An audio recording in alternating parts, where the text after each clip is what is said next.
Uno, dos, tres. ¿Me decís si algo, Coro?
Dos, dos, dos. Míralo, Coro. Coro, míralo acá. Dos, dos, dos, dos, dos, dos.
Se ha dicho que la astronomía es una ciencia muy visual, basada en hermosas y llamativas imágenes. Es posible que personas con discapacidad visual aprendan astronomía e incluso se dediquen profesionalmente a esta disciplina. En esta charla veremos cómo hacer la astronomía accesible y las ventajas que supone para todos. Nuestra invitada es la doctora Amelia Ortiz. Ella es doctora en astronomía del Observatorio Astronómico de Valencia. Y bueno, esta es una gran oportunidad para compartir con todos ustedes, con una gran invitada, esta pasión que tenemos por la astronomía para todos, astronomía con inclusión. Bienvenidos al programa Ciencia en Bicicleta, astronomía para ciegos. Recibamos con un fuerte aplauso a la doctora Amelia Ortiz.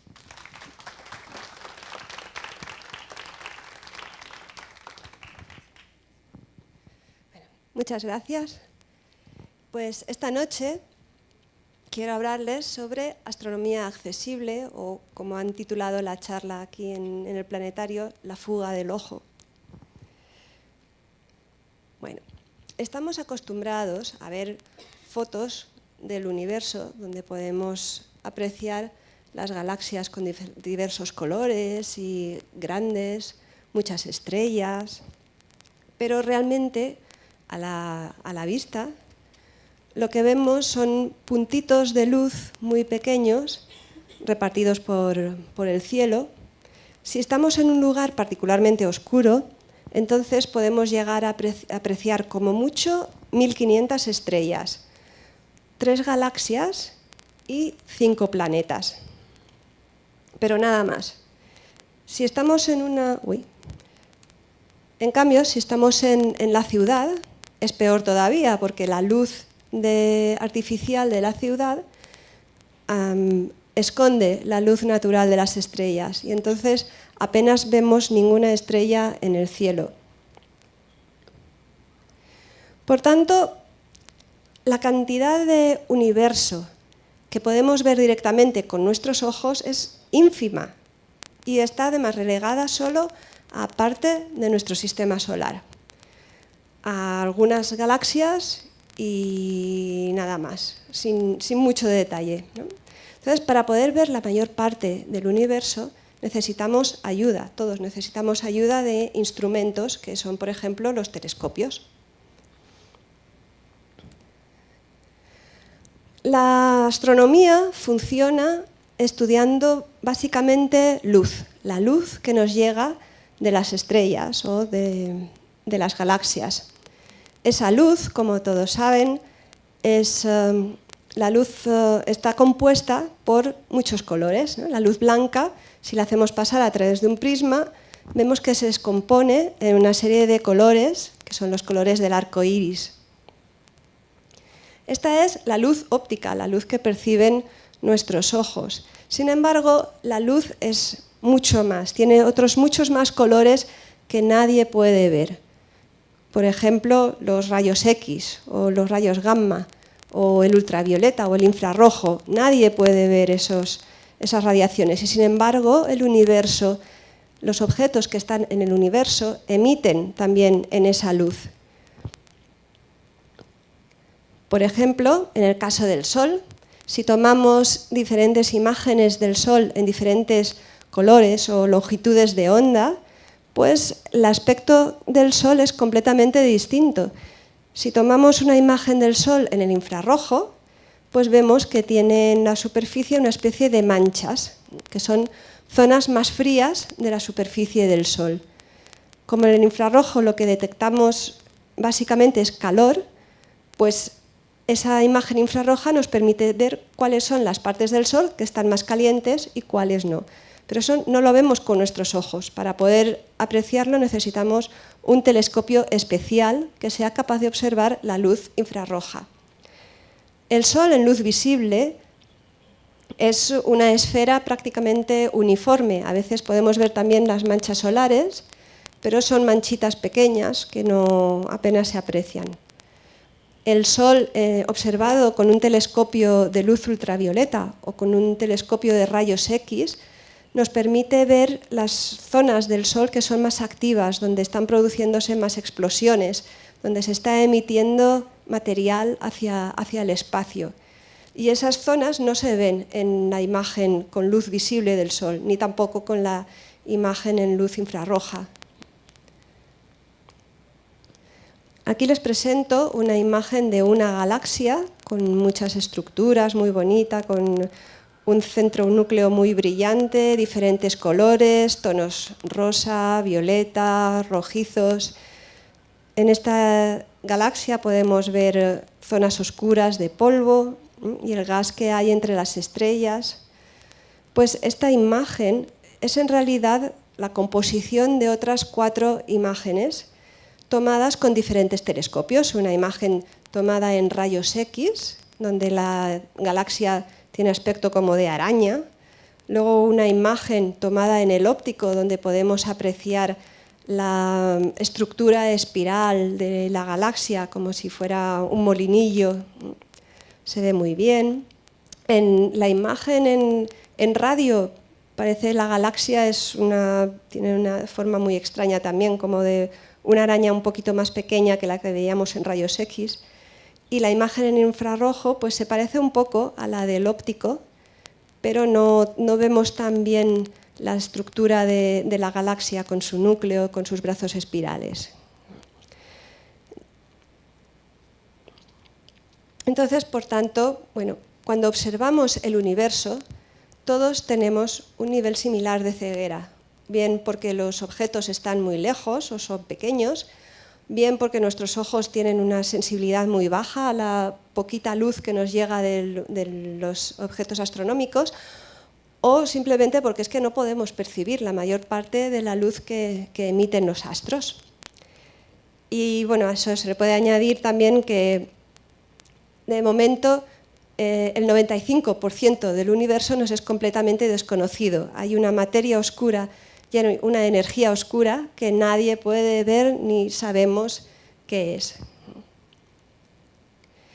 Bueno, pues el objetivo es, bueno, nos podemos preguntar cómo podemos superar esta ceguera. Bueno, lo que hacemos, por ejemplo, en el caso de la imagen que les he mostrado antes de la galaxia, los datos la imagen que hemos recibido en el telescopio en rayos X, lo que hemos hecho ha sido pintarla de azul, porque la luz azul, el color azul sí que lo podemos ver, entonces lo transformamos al azul.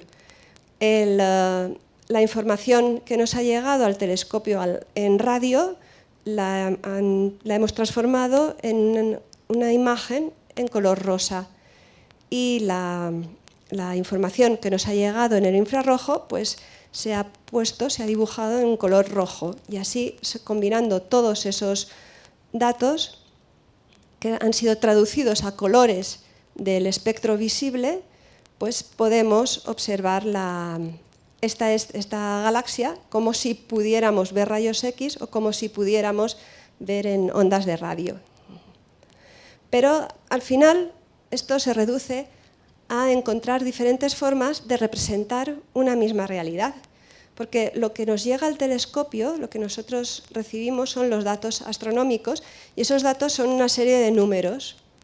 Y luego nosotros somos los que decidimos, por convención, cómo organizamos esos números para que tengan algún significado para nosotros, para poderlos interpretar.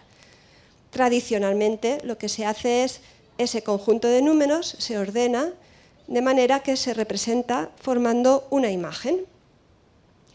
Pero esta no tiene por qué ser la única representación posible, sino que, por ejemplo, esa imagen puede no ser una imagen estática, podríamos representar esos datos en forma de vídeo o podríamos representarlos también con una gráfica. Entonces, ahora les voy a enseñar un vídeo en el cual vamos a ver un tránsito como el que se verá el próximo día 11 de noviembre, que veremos a Mercurio que pasa por delante del Sol. Bueno, pues aquí voy a ponerles un vídeo en el que vemos cómo un planeta pasa por delante del Sol. Cuando ese planeta pasa por delante del Sol, la cantidad de luz que detectamos del Sol va a disminuir, porque el planeta lo está tapando. Eso podemos verlo en el vídeo o podemos también representarlo con una gráfica. Entonces, según en la gráfica, veremos, es una gráfica de tiempo frente a brillo, y entonces podemos ver cómo cambia, representar cómo cambia el brillo de la estrella con el paso del tiempo. Tendremos un brillo constante al principio, luego cuando pasa el planeta que tapa a la estrella, veremos que la curva de luz baja, brillará menos porque detectamos menos luz del Sol, y luego volverá a subir cuando acaba el tránsito. Ahí lo tenemos. La curva baja y luego asciende otra vez. Entonces es otra manera de representar el mismo conjunto de datos. Por lo tanto, la astronomía accesible o multisensorial se basa pues, en encontrar modos y métodos que nos permitan explorar e interpretar los datos que recibimos en el telescopio. Pero también se puede hacer astronomía con sonidos. Aquí tenemos el mismo problema que teníamos con la luz. Y es que nuestro oído tampoco percibe todos los sonidos que existen en el universo. Por ejemplo, no podemos escuchar infrasonidos, como en cambio sí hacen los elefantes. Y tampoco podemos escuchar ultrasonidos como los delfines. Entonces, hay también un rango muy concreto de frecuencias en los que podemos escuchar los sonidos. Algunos sonidos astronómicos son reales, como por ejemplo el sonido que se produce cuando un meteoro rompe la barrera del sonido, igual que cuando un avión alcanza una velocidad supersónica, pues esos son sonidos reales y podemos oírlos, como vamos a oír ahora, el boom sónico de un meteoro al caer.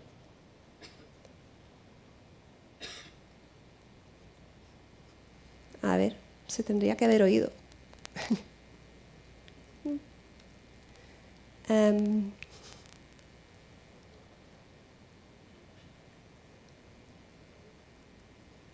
¿No se escucha?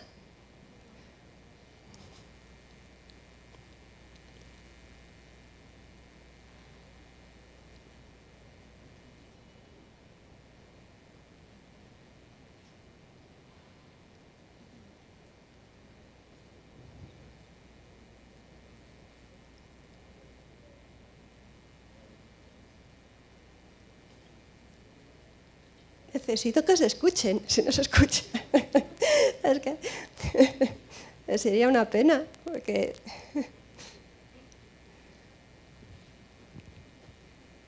¿qué podemos hacer? Podemos quitarle esto. Y lo ponemos directamente del ordenador. Pero, a ver, ¿por qué está sin sonido? Es que, a ver.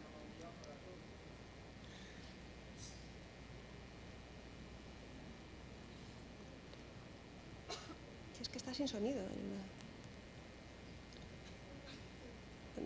No están los mandos del... A ver, perdón. ¿Por qué no tengo sonido?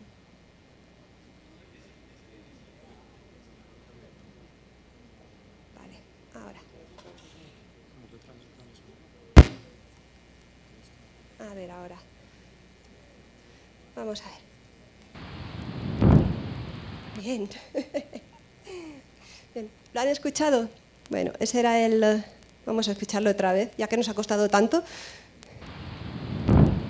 Bien, ese es el sonido que se produce cuando un meteoro atraviesa una roca, atraviesa la atmósfera terrestre y supera la velocidad del sonido.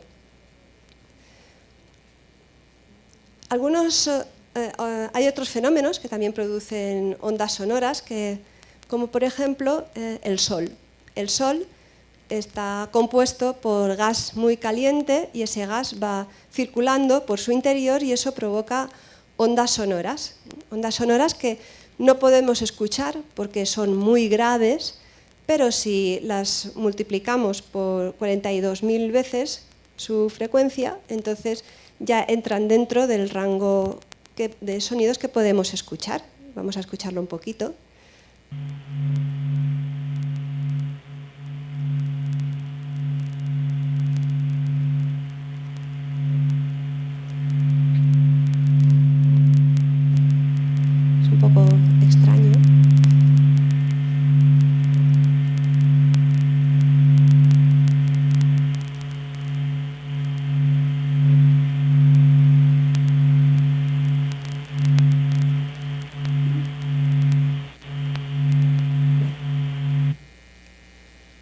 También últimamente hemos podido escuchar sonidos en otros planetas. Por ejemplo, hemos podido escuchar el primer terremoto en Marte.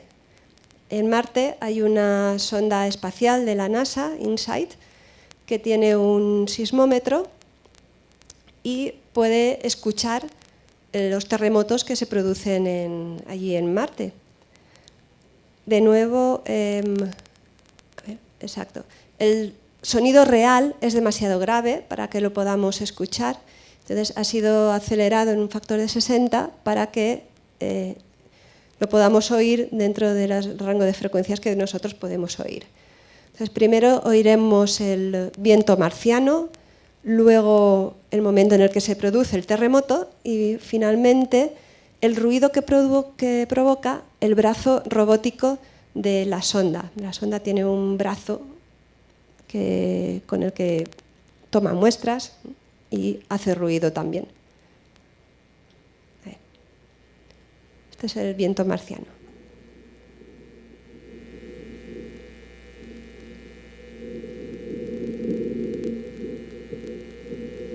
Ahora el terremoto.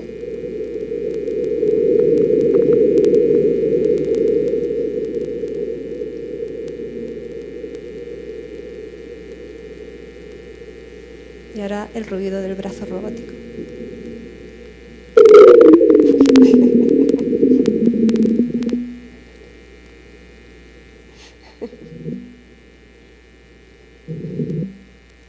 Bueno. También hay otros fenómenos que no emiten sonidos directamente, pero que los entendemos mejor si les ponemos un sonido.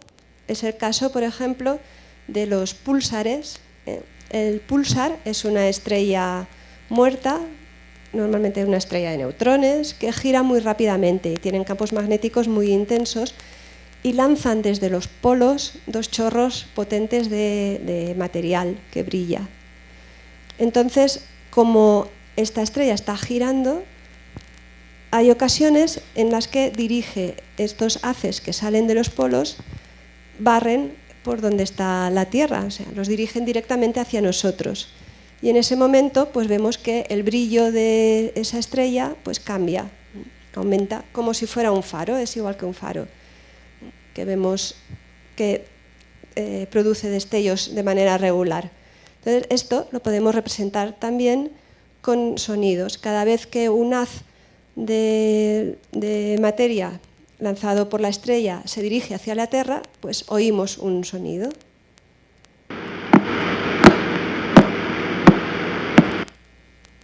Es una forma de ilustrar este fenómeno.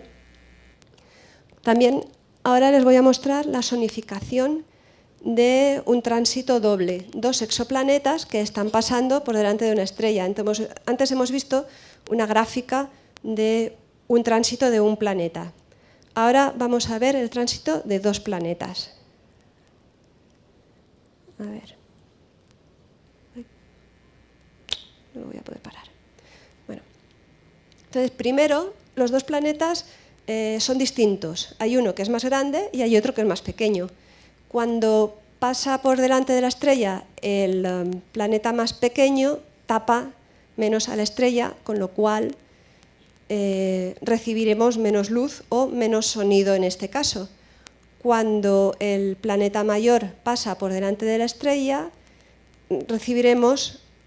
tapará más a la estrella, con lo cual recibiremos menos sonido todavía que en el caso anterior. Ahora lo que nos da una idea del brillo de la estrella es la intensidad del sonido. Vamos allá. Sonificación de un modelo de tránsito. Grabar el primer tránsito y el segundo.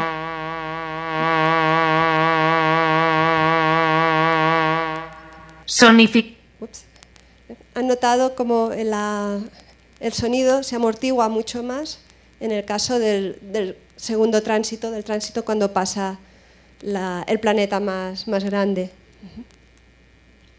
Bueno. Otro ejemplo de observación que no produce sonidos, pero que sí que podemos sonificar, ha sido la primera detección de ondas gravitacionales, que ocurrió hace unos meses, y se detectó la onda gravitacional producida por la fusión de dos agujeros negros. Una manera de representar el paso de la onda gravitacional por los detectores LIGO, que fueron los que la detectaron, es sonificar esos datos, transformarlos en sonido, y vamos a ver ahora si son capaces de identificar el momento en el que la onda gravitatoria pasa por el detector. Ahí, ¿verdad? Muy breve, pero impresionante, un gran hito. Bueno, pues esto de la astronomía con sonidos no es una cosa puramente anecdótica, sino que realmente los investigadores hacen uso de ella, sobre todo los investigadores que son ciegos, como la astrónoma puertorriqueña Wanda Díaz Merced, que trabaja con herramientas que le permiten sonificar los datos que está estudiando. Usa también otros instrumentos que le ayudan, por ejemplo, a imprimir gráficas en relieve, o también tiene pues, el asistente del ordenador que puede leerle todo el texto que hay en la pantalla, y así ella pues, consigue trabajar de forma normal como un astrónomo cualquiera. Pero bueno, estamos hablando de los sonidos del universo, pero hay personas también sordas. Entonces, ¿cómo pueden percibir las personas sordas estos sonidos del universo? Bueno, pues un ejemplo es este proyecto que se llama The Vibrating Universe, desarrollado por la Universidad de California en Riverside. Es muy bonito. Hacen uso de un suelo especial que vibra con el sonido. Y lo que hacen es que, en este caso, hay un grupo de niños sordos que están acostados sobre la plataforma sonora y están al mismo tiempo viendo un vídeo en el cual está explotando una estrella. Pues cuando en el momento en el que explota la estrella, el suelo vibra, y así ellos pues, pueden percibir de esa manera el sonido de la explosión de la estrella a través de las vibraciones. Como les he comentado, otra manera de acercarse a la astronomía es a través del tacto. Hay láminas táctiles con imágenes que tienen una serie de claves táctiles para identificar lo que son las galaxias, el gas de las galaxias o las nebulosas, diferentes partes de las nebulosas que están aquí. Aquí las tenemos también, pues si las quieren ver. Estas láminas han sido producidas... Sí, no, al público, que las toquen, claro. Estas láminas han sido producidas por Chandra, por la NASA, por el centro Chandra.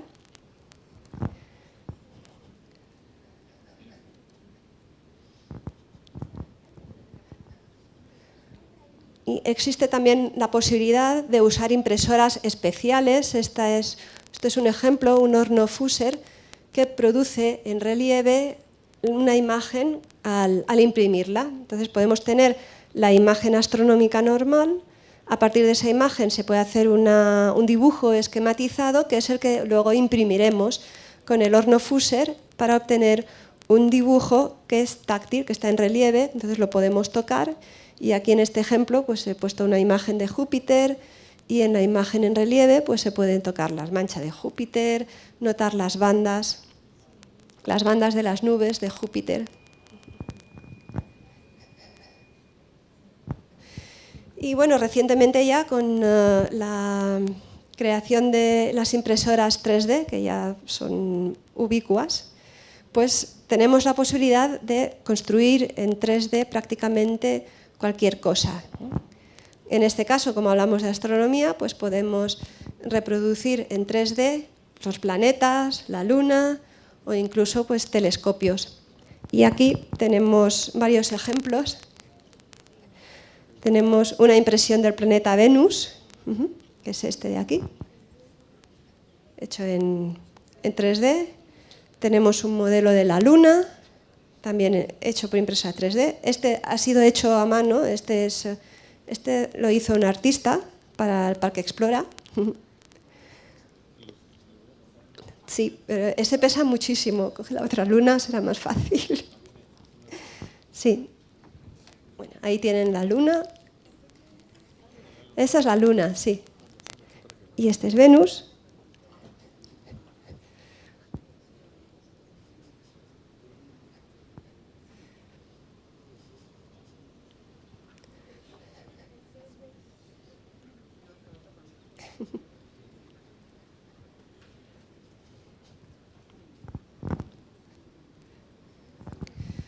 Hay varios grupos que se dedican a la divulgación de la astronomía en todo el mundo que están realizando materiales, diseñando materiales táctiles para hacer que la astronomía sea accesible para todos. Un ejemplo lo tenemos aquí en Parque Explora, con la maleta de astronomía con todos los sentidos, donde tienen también muchos materiales táctiles para personas ciegas.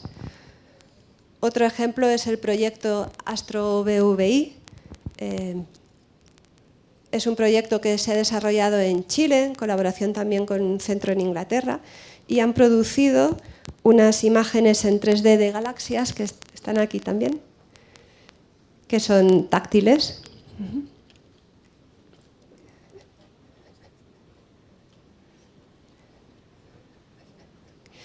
Y bueno, si no disponemos de una impresora 3D, que podría ocurrir porque son todavía bastante caras, siempre existe también la posibilidad de recurrir a materiales más económicos, como por ejemplo el proyecto Conoce a nuestros vecinos de Lina Canas, que consiste en la representación táctil de superficies del Sol y de los planetas, utilizando materiales que podemos comprar en cualquier tienda, usando cordeles, lana, botones, diferentes tipos de telas.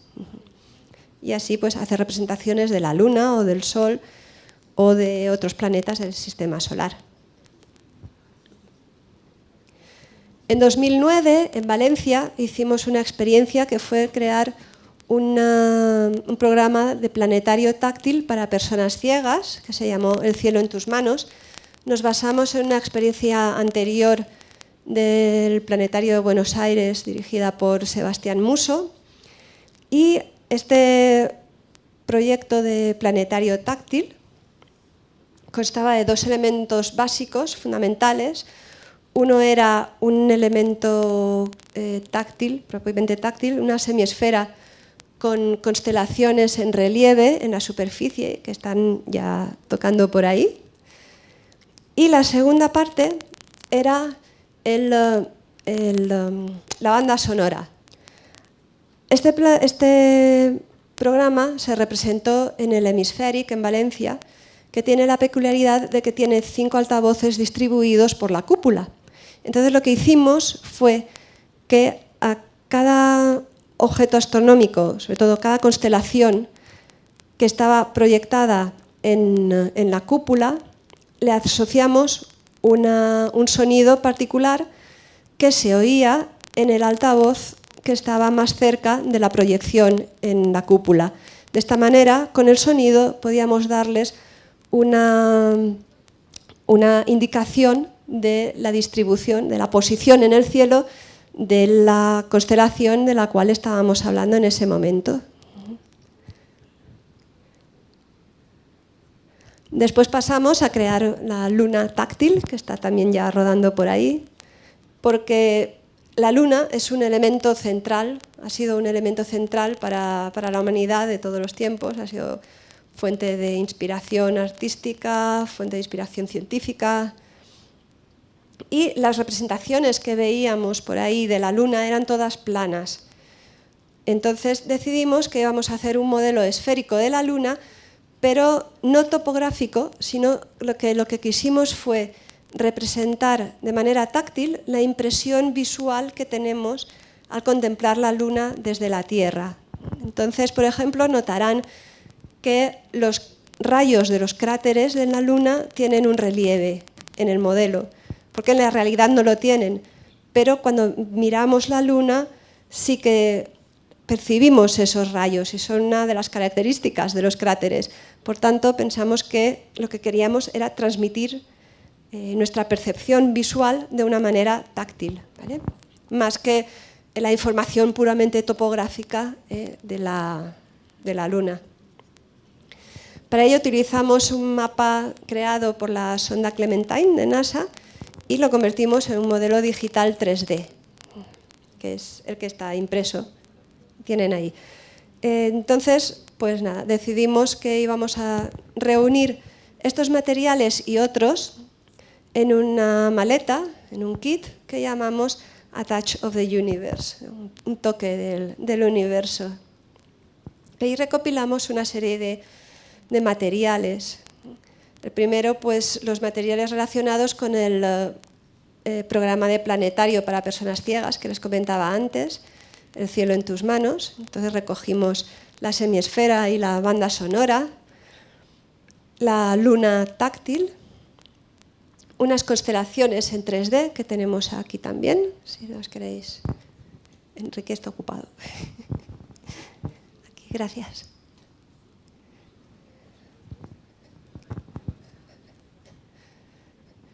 Creamos un libro de actividades para realizar con estos materiales, un libro que fue impreso también en braille. Incluimos las láminas de Chandra que han visto anteriormente. Incluimos un libro táctil sobre la Luna, sobre las fases de la Luna, de Norin Gris. Y lo repartimos por diferentes países de todo el mundo y entre ellos, pues, uno de estos kits está aquí en Parque Explora y es el que están ahora viendo. Bueno, este kit lo enviamos, pues aquí pueden ver una fotografía de niños en Nepal con la Luna, o niños en una escuela de ciegos en Sudáfrica también con la Luna, o en la India en una escuela de niñas ciegas, o en Bolivia también en una escuela rural de personas ciegas. Posteriormente hemos desarrollado otros modelos en 3D, Marte, Venus, la Tierra y Mercurio, que pueden descargarse de nuestra página web. El modelo digital está listo para ser impreso con una impresora 3D. Y, por ejemplo, bueno, el modelo de Marte pues, está ahora en exposición en una exposición sobre Marte, la conquista de un sueño, que está abierta en el Museo de Ciencias Príncipe Felipe de Valencia, en España. Si da la casualidad de que pasan por allí, pues serán bienvenidos a visitar la exposición, es muy bonita. Hay gente, sobre todo en Italia, hay grupos de astrónomos aficionados que están desarrollando un proyecto que es de Estrellas para Todos, en el cual están desarrollando adaptaciones físicas para que las personas que están en silla de ruedas pues puedan también mirar hacia los telescopios, a través de los telescopios. Pero bueno, hasta ahora hemos hablado de vista, tacto y oído. Tenemos otros sentidos, como por ejemplo el gusto. Entonces, ¿qué pasa si unimos la astronomía con la gastronomía? Bueno, pues que se pueden, por ejemplo, realizar proyectos como este de Roberto Trotta en Inglaterra, en el cual ha usado la técnica de la esferificación para crear un sistema solar. La esferificación es una técnica culinaria con la que se hace que los líquidos se conviertan en esferas. Bolitas de líquido quedan recubiertos por alginato sódico y entonces quedan en forma de bolitas. Pues esas bolitas están representando los diferentes planetas del sistema solar. Algo que ya es mucho más clásico son también los bombones de los planetas bombón, ¿no? Los sistemas solares con bombones que representan a los diferentes planetas, pintados con los colores de los diferentes planetas. Y luego ya, pues si te gustan los cócteles y todo eso, pues también se puede representar la evolución de la densidad del universo con un cóctel compuesto por líquidos de diferentes densidades. En el fondo queda el mango ahumado, luego por encima se le echa Malibú de coco y por encima del Malibú de coco se echa agua de coco, que es menos densa. Entonces tenemos ahí 3 capas de líquidos, una encima de la otra, que de alguna manera pues también representan el cambio de la densidad en el universo desde el Big Bang, el momento de mayor densidad, hasta el momento actual en el que es muy poco denso. Otro ejemplo es el del crujiente de parmesano, que consiste simplemente en rallar. Si rayan parmesano dentro de una sartén con un poquito de aceite, pues quedará así una estructura como muy filamentosa, y es una buena representación de cómo están distribuidas las galaxias en el universo, que están distribuidas a lo largo efectivamente de filamentos. Y bueno, también olores, el sentido del olfato. ¿Se les había ocurrido alguna vez que el universo pudiera oler a algo? Pues hay olores en el universo. No sé si habrá alguien que los huela, pero hay olores en el universo. Por ejemplo, en el centro de la Vía Láctea se han encontrado las moléculas que son las responsables del aroma del ron y también las responsables del aroma de las frambuesas, con lo cual podemos suponer que si fuéramos capaces de viajar al centro de la Vía Láctea y respirar allí, pues notaríamos un olorcito de frambuesas al ron, que, bueno, podría estar bien. En la Luna, por ejemplo, ahí sí que los astronautas han podido oler en directo la Luna y dicen que huele a pólvora quemada. La Estación Espacial Internacional, que como saben es un laboratorio que está en órbita alrededor de la Tierra, pues allí los astronautas dicen que huele a filete quemado, no muy agradable, ¿no? La luna Io de Júpiter es famosa porque es el cuerpo más volcánico del sistema solar, está llena de volcanes que expulsan azufre todo el tiempo, pues entonces esperaremos que, y si alguna vez vamos a Io, pues notaremos que huele mucho a azufre. Pero bueno, mi lugar preferido son los cometas. El cometa Churyumov-Gerasimenko fue visitado por la nave Rosetta de la Agencia Espacial Europea, la ESA, y pudo analizar con mucho detalle pues, los gases que emitía, las moléculas, bueno, la composición de los gases que emitía. Y descubrió que, bueno, que Churyumov-Gerasimenko es un cometa que huele mucho y huele a almendras muy amargas, huevos podridos y pis de gato, todo junto. Sí, no parece ser un lugar muy bueno, muy agradable para ir a respirar.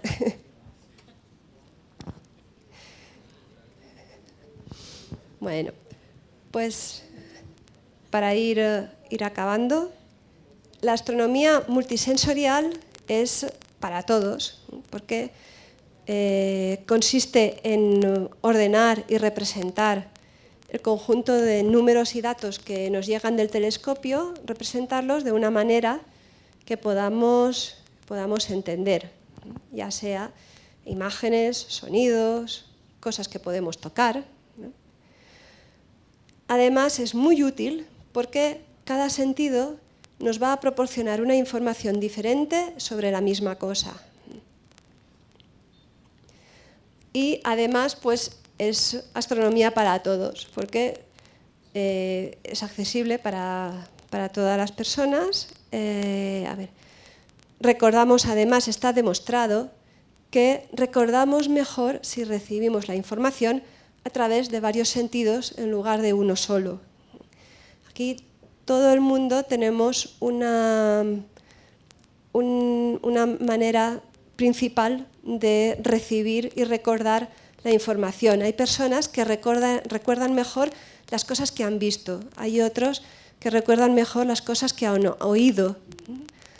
Entonces, si lo juntamos todo, oído, vista, tacto, la experiencia es mucho más completa y es mucho más sencillo poder recordarlo todo. Y bueno, como les decía, pues nos ayuda a hacer que la astronomía sea más accesible para todos, incluso si tienen alguna discapacidad. Y bueno, con esto acabo muy rápidamente. Y nada, muchas gracias por su atención. Y bueno, pues acepto preguntas.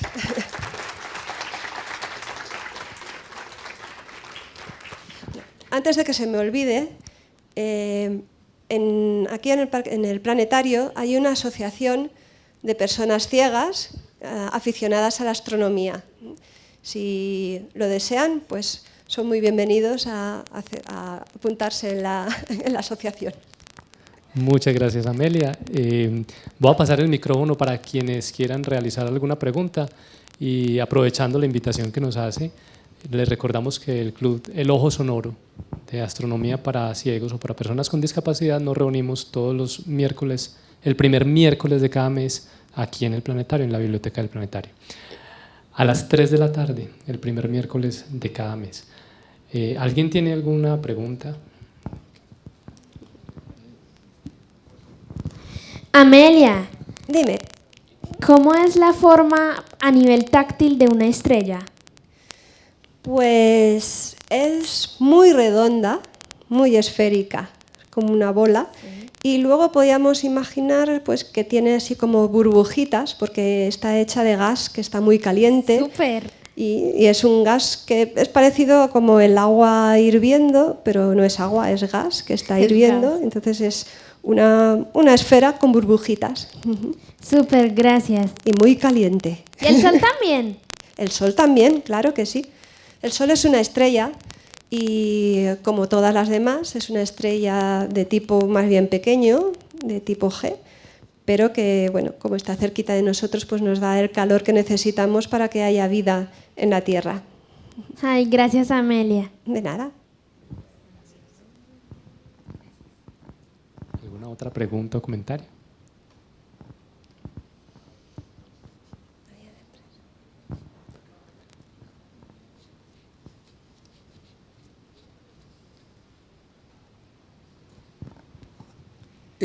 No sé qué tanto tengan la contribución ustedes sobre lo que voy a preguntar. La luz se percibe por medio de ondas que llegan al ojo y después vibran y se convierten en impulsos eléctricos.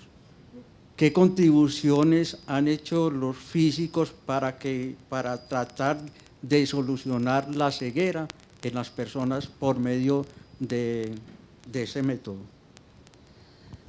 Pues la verdad es que no le puedo dar una respuesta así muy concreta. Sé que hay algunos prototipos de aparatos que parece que pueden transmitir las conexiones eléctricas al cerebro directamente a partir de imágenes obtenidas por una cámara, pero no sé en qué fase están, pero supongo que no tardaremos mucho en ver resultados ya muy, muy positivos.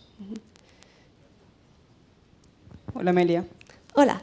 Bueno, tengo una pregunta, pues me da como curiosidad saber en su experiencia en la astronomía desde los sentidos, pero con la comunidad en general, ¿cómo ha sido la recepción? Sean ciegos o no ciegos o sordos, pues ¿cómo ha sido su receptividad para aprender desde los sentidos con la astronomía? Pues la verdad es que ha sido muy, muy buena, porque es otra manera de percibir o de recibir la información que es también mucho más cercana, digamos. Es muy diferente que te hablen de un cráter a tenerlo en tus manos, tocarlo, poder meter la mano dentro, notar que tiene pues, forma cóncava. Aunque lo puedas ver, da lo mismo, pero hemos descubierto que estos materiales son muy apreciados por toda la gente, independientemente de que puedan tener alguna discapacidad o no. Entonces es un material muy valioso en ese sentido. Y de nuevo, eso es que el poder percibir a través de diferentes sentidos al mismo tiempo refuerza mucho lo que es el proceso de aprendizaje y la recepción de la información y la comprensión de la información.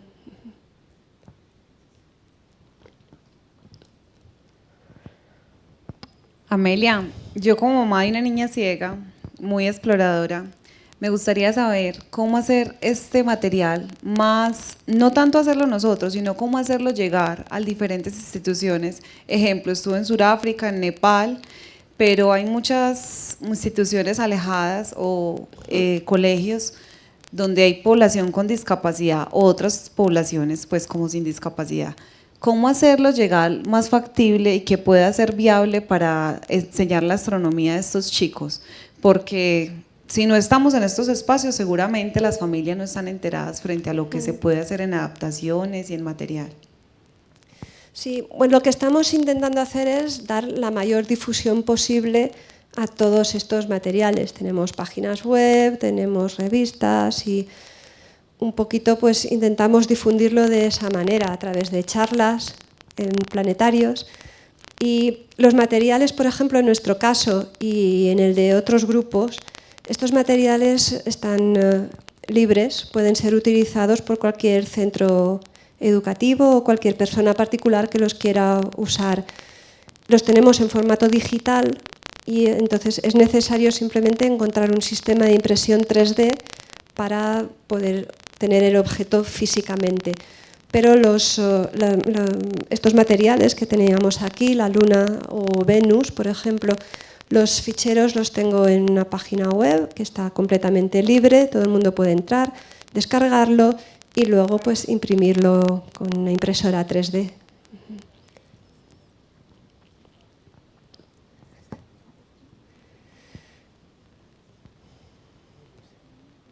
Aló. Buenas noches. Mi pregunta, cuando un planeta pasa al lado de la estrella, ¿ahí se puede calcular la distancia que esté a ese planeta de la estrella? Sí, depende. Existen dos maneras de detectar planetas. Uno es el tránsito, por este método que hemos visto aquí, en el que el planeta simplemente tapa al Sol, pues a su estrella. Vemos que la luz de la estrella baja, pero esa información no nos permite determinar la distancia a la que se encuentra el Sol, la estrella o el planeta, uno respecto del otro. Para ello hace falta detectar el exoplaneta y la estrella con un método que se llama de velocidad radial. Y es un método en el que lo que hacemos es ver cómo el planeta mueve un poquito a la estrella de su posición por atracción gravitatoria. Entonces, cuando el planeta está a la derecha de la estrella, vemos que el centro de la estrella se desplaza un poquito hacia la derecha. Cuando el planeta está a la izquierda de la estrella, entonces vemos que la posición de la estrella ha cambiado un poquito hacia la izquierda. Entonces, eso sí que nos permite conocer la distancia a la que se encuentran la estrella y el planeta.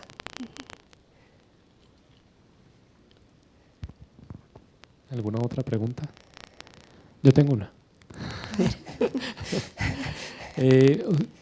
No sé si de pronto nos contás, tú eres representante de una parte de la Unión Astronómica Internacional que se dedica a hacer estos materiales para público con discapacidad. ¿Hay alguna asociación para grupos de esta dependencia de la Unión Astronómica Internacional? Para grupos que trabajen la astronomía para personas con discapacidad. ¿Pero a qué te refieres? Es decir, ¿hay algún apoyo directo de la Unión Astronómica Internacional para grupos que se dediquen a la astronomía con todos los sentidos?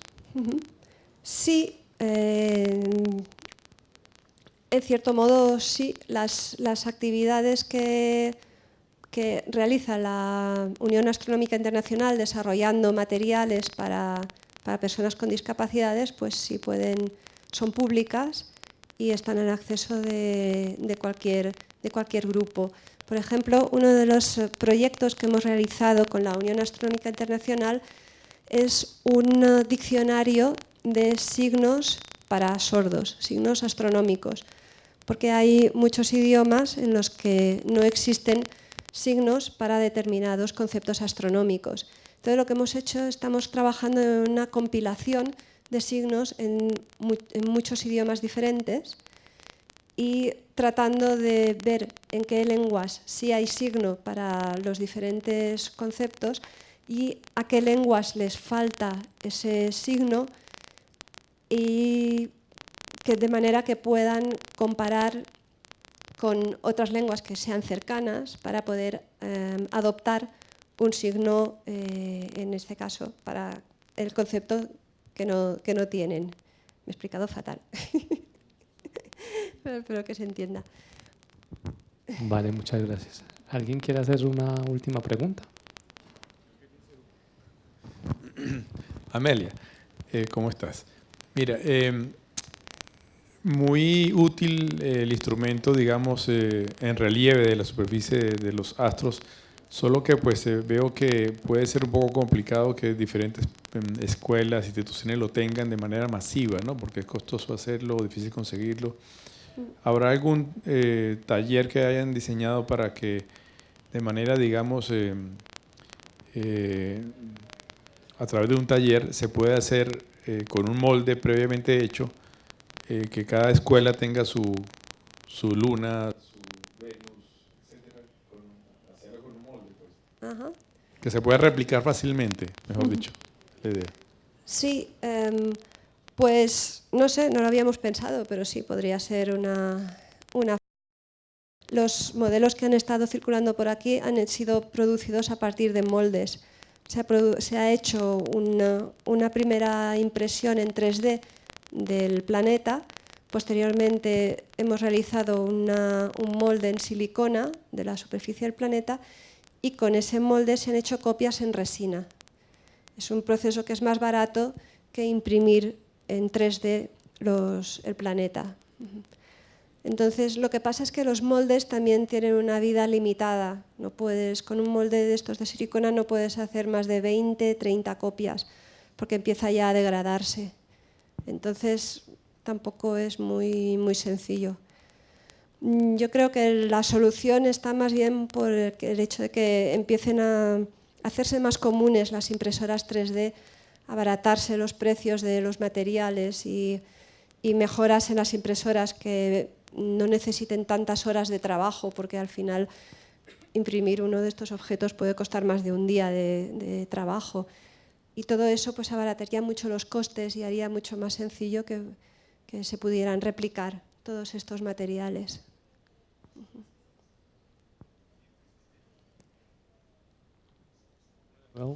Sonido. De nuevo, muchas gracias a todos. Despidamos a Amelia Ortiz con un fuerte aplauso.